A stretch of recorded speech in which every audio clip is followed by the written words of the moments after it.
Planners from all over the Bay Area packed MTC's auditorium recently to hear some of the country's most renowned parking experts. What's going on in San Francisco, I think, is an example of some of the best, most audacious planning research going on anywhere in the world. The parking experts agree free or undervalued parking adds to city traffic congestion and causes more pollution from people driving around looking for a parking spot. 20% of our traffic congestion problems and our traffic accident problems and our air pollution problems and our energy problems and all of these problems are the result from inefficient pricing of parking. 20%. Minimum parking requirements, they say, mandated in almost every California city, actually prevent the investment of millions of dollars in housing and business expansion. 100% true. Across the state, businesses don't come because of the parking requirement. Or if they want to build housing and their parking requirements are too high, cities often say to me, well, we haven't had a new housing development in 30 years because sometimes it's the parking requirements are too high. UCLA professor Donald Shoup says in a recent study of 17 infrastructure categories, like bridges, highways, water quality, transit, and the like, across the U.S., no category received a grade better than a C. Parking was not one of the 17 categories. Parking was not part of that. Parking is infrastructure. I think if that were one of the infrastructure categories, we'd get an A in it. That so much of our wealth is tied up in free parking. And there was a question, how could we convince developers to build less parking? That's no problem. Cities are forcing them to build more parking than they want. Most people don't know what a parking space costs. What does a parking space cost? $24,000 to $34,000 per spot, according to the experts. Most structured parking spaces are worth more than the vehicle that occupies them. And because there are between 2 and 6 parking spaces per vehicle, almost no vehicles are worth more than the total sum of the parking spaces that are provided for it.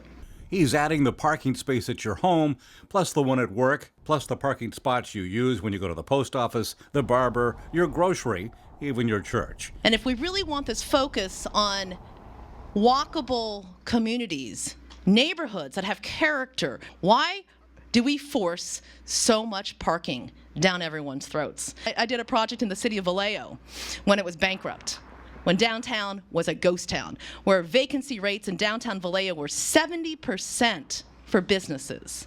So my building was it was an old historic building, was a Masonic temple from 1917. It also included the original City Hall from 1874. And I said, I can put 29 units in this building. By the way, it was foreclosed for 3 years. Vallejo was the first city in California to claim bankruptcy. And I said, I will bring in artist live work housing in your designated arts district where there is no housing now. And we will bring people into these old buildings. And we will put them on the National Registry of Historic Places. And I will renovate them beautifully and historically. They said, well, what about the parking? You need 45 parking spaces for 29 units. And I looked across the street, and there's a 3,000 parking space surface lot that's owned by the city. That's all free. And I said, can't they park there? There's no one parking there right now. They said, no. That's the city parking, and that's for the public. So I managed to get that project approved. 0 parking. As a result, downtown is starting to flourish. New businesses have opened. Our residents are contributing to the area. There's more arts and entertainment going on. Why? Because we didn't put more parking downtown. We actually let the existing parking service, the parking for the area. Even residential parking is an issue, the experts say, in big cities. In lots and lots of places, it's free to residents, or even when they're resident permits, the resident permits are really cheap. Around major institutions, when you've got resident permit parking with 2-hour free parking, you get a certain number of people who will use their coffee breaks and their lunch break to walk out and feed and move their car or wipe the chalk marks off the tire and park all day for free. Boston doesn't do it that way.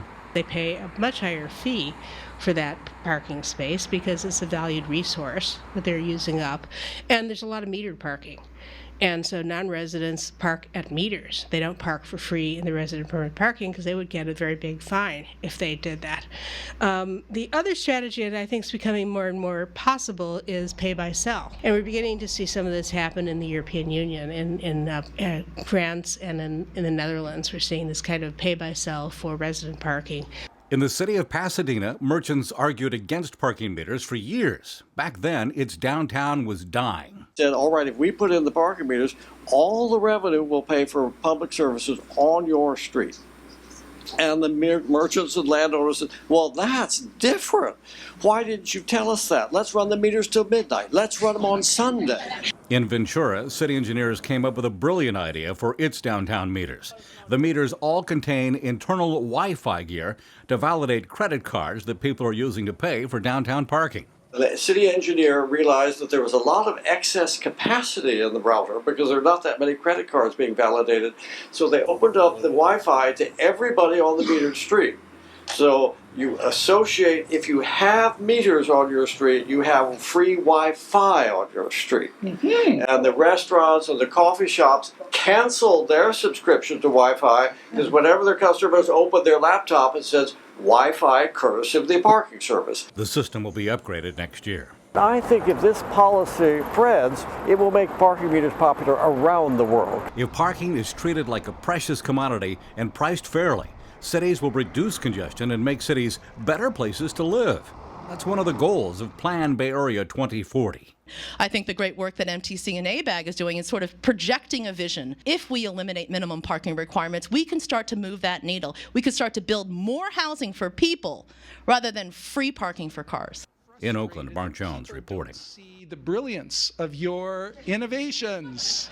Okay.